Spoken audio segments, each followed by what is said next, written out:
when we define the operator at the beginning, how do we obtain both closure under multiplication and addition in the continuous case?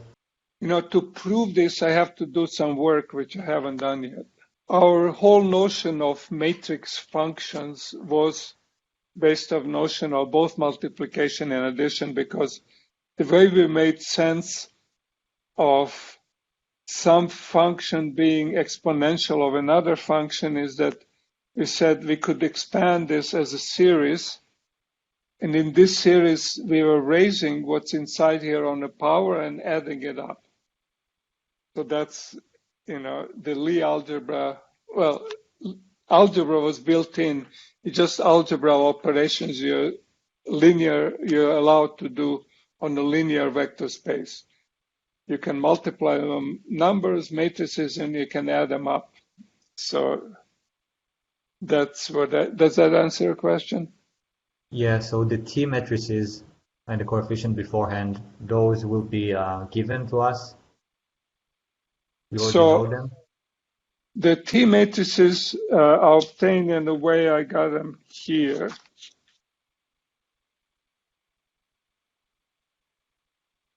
So T matrices is you try to write, in this particular case, the only condition on matrix upstairs that it's Hermitian. And then what you do is you write all the entries in Hermitian, explicitly Hermitian form. I've done that here. And then you say, I can write this as the sum of the numbers that I have here times the matrix. So this gives you explicitly the T's. They've been explicitly constructed. And that's how they work. Now, when they do this in quantum mechanics, they might add them and subtract them, etc. That's called raising and lowering operators. So sometimes the bases are not Pauli matrices, but other matrices. But if you choose to have a basis where all the basis matrices are Hermitian, you always get something like this, and you can always do it explicitly. And when you really learn group theory, you learn that you don't do this stuff explicitly. That would be stupid. But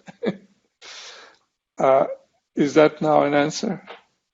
Yeah, and I have another question. When we talk about the unitary groups, so our difference, obviously, the number in the parentheses is the dimension of the group. Yeah. And we impose that UO has, if it's matrix multiplication, we said that the determinant is strictly going to be 1. But yeah, that's a consequence of the length preservation. But in the general case of you said that the determinant just has to be a complex number. So unitary group is a group which preserves the length of complex vectors. And from that comes the condition that U times Hermitian conjugate is identity matrix. Now, if you put a determinant of identity matrix is 1, it's just product on the main diagonal. But determinant product of two matrices is a product of two determinants, and that can be only satisfied if determinant is a complex number. So that's where the unitary came from. So the moment you have a condition that inverse of the matrix is Hermitian conjugate, out of it follows that the matrix has a unit determinant, which means when it acts on stuff, it doesn't change at least complex volumes in a complex phase. So that's clear, and I just want to refer to last week when we talked about the LG group, when over there we had the constraint of the determinant just not being 0, if I'm not mistaken. Yeah. So the most general matrix group requires, when I compute an inverse, requires that inverse can be computed because I have to have inverse representation of the inverse element.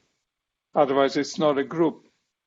Whenever you're computing inverse of a matrix, you have to compute its determinant. because, roughly speaking, inverse of the matrix is 1 over determinant times some complicated nonsense. So if determinant is 0, you're dead. So a general linear group is a group of all matrices of non-vanishing determinant, because you can define inverse. Right. So the length. A unitary group is much stronger requirement. So in the GL, in the linear group, it wouldn't be invariant. The length might change, you're saying? Oh, length changes, definitely, because it's, totally general group, so you can deform everything any way you want. Being linear group, if you take some square or some hypergroup, linear group can produce a parallelepiped of it.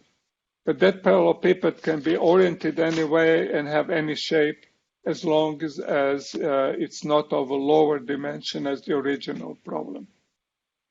In other words, there are not 0 eigenvalues. So U is a subgroup of LG and OU Yes. is a subgroup of U? Yeah, LG is the most general matrix group. It can be defined on real and complex numbers. And UN is a subgroup of LGN on complex numbers, which preserves the lengths. It's just a group. However, it's a mother of all the groups that we care about, so it assumes a very special place. And intuitively, why did it get singled out? When you think of symmetries, you think of, your geometrical intuition is that I have objects and I want to apply changes of coordinates which don't change that objects. In other words, I have a square and I'm allowed to do everything that maps squares into square. So, you can see if that's your idea what invariance should be, the lengths and volumes should be invariant. And you can see that for those kind of groups, you must be looking at unitary or special orthogonal groups, because that's what they're defined as. They're defined as groups that don't change real or complex lengths. Now, that's not so obvious when you're looking at symmetric group and permuting things, but it turns out, again, you would like to have operations in which I have some arrangement of billiard balls on which I've put numbers, but you cannot see my numbers. They're in invisible ink, and then you permute them, and I count all possible ways in which you can do this, and that's still the same arrangement of the balls. And if you write as matrices, they'll turn out to be matrices that have unit determinants, etc. So it's this notion of invariance that forms you into unitary groups.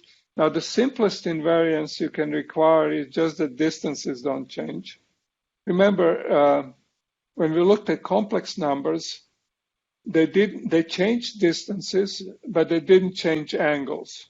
So, they had this conformal property that, or amphimit, that when you multiply by a complex number or any function, holomorphic function, the small shapes might have gotten stretched or squashed or rotated, but they didn't change their shape, but they changed the length. That's an example of, symmetry of different kind, called conformal symmetry. But as long as you want physical objects not to be distorted, you end up as a group, at some subgroup of unitary group. It's really, built into our notion of what we mean by symmetry, at least geometrically.